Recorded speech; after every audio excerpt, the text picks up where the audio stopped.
A fish story. Amber's Tuesday started like any other. Just sat down at her kitchen table with her coffee and bagel and opened her laptop to check her email. She was a little preoccupied with an important meeting she had that afternoon, pitching Contoso's new product to the chief operating officer of Tailwind Toys, so she might have been a bit distracted. Taking another sip of coffee, she clicked the link and entered her username and password on the page that followed.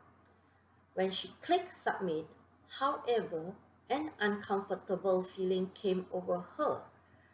The confirmation page didn't put her at ease, and she looked carefully at the address bar. That domain name didn't look right.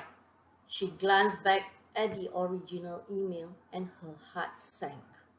She hadn't noticed the domain name in the email address, the misspellings in the message, or the fact that it addressed her as colleague instead of by name.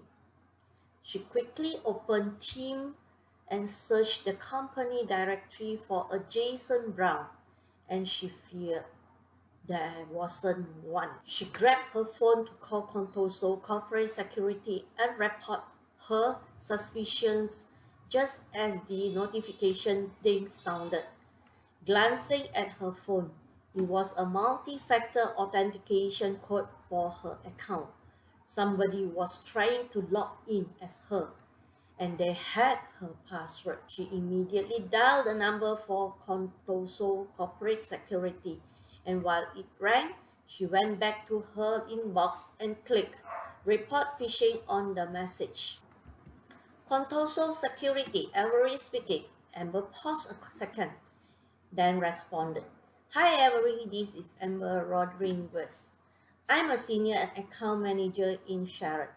I think I fell for a phishing message this morning. Okay, Amber, about how long ago did it happen? Just a couple of minutes ago. I clicked the link, and before I thought better of it, I entered my username and password into the site. Amber was bracing for a scolding and maybe a call from HR. Okay, you did the right thing giving us a call immediately. Did you click report phishing on the message in Outlook? Amber exhaled, a bit relieved by every emphatic tone. Yes, right as I was dialing this number. Good. From the logs, it looks like there was a successful login this morning at 7:52 your time, Avery said. That was me, signing in for email, Amber replied. Okay, and we had a sign-in attempt a few minutes later at 8:01, but it was from an unknown device and the multi-factor prompt was never acknowledged. Right, just as I was calling you, my authenticator app wanted me to confirm a sign-in. By that point, I was worried that I'd been phished, so I didn't confirm it. Excellent, said Avery. That's exactly what we want you to do. Never acknowledge or confirm a multi-factor authentication prompt unless you are sure you are the one who initiated it.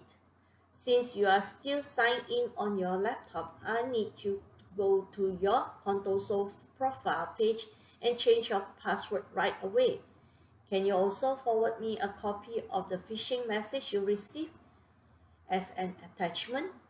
Yes, of course, said Amber. Terrific.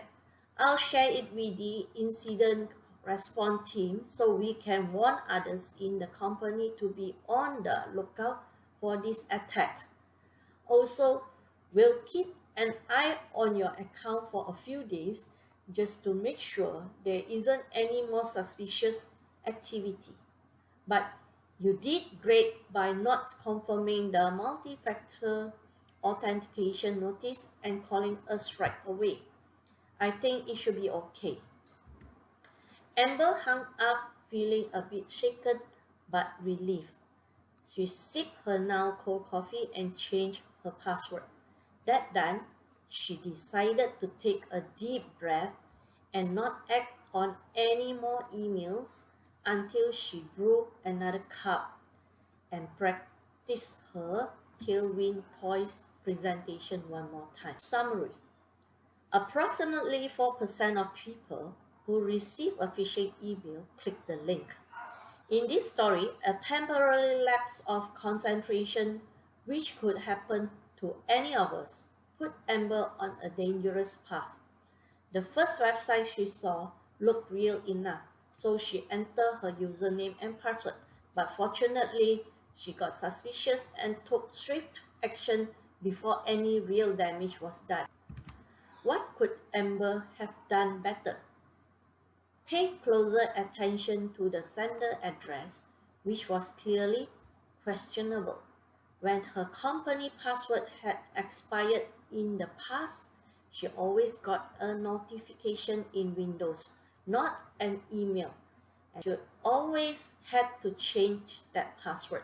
An email offering to let her renew an expiring password shouldn't have seemed suspicious. She should have looked at the web address of the site that was asking for her username and password before she submitted her credential. HTTP is a non-secure protocol which wouldn't be used to legitimately collect credentials.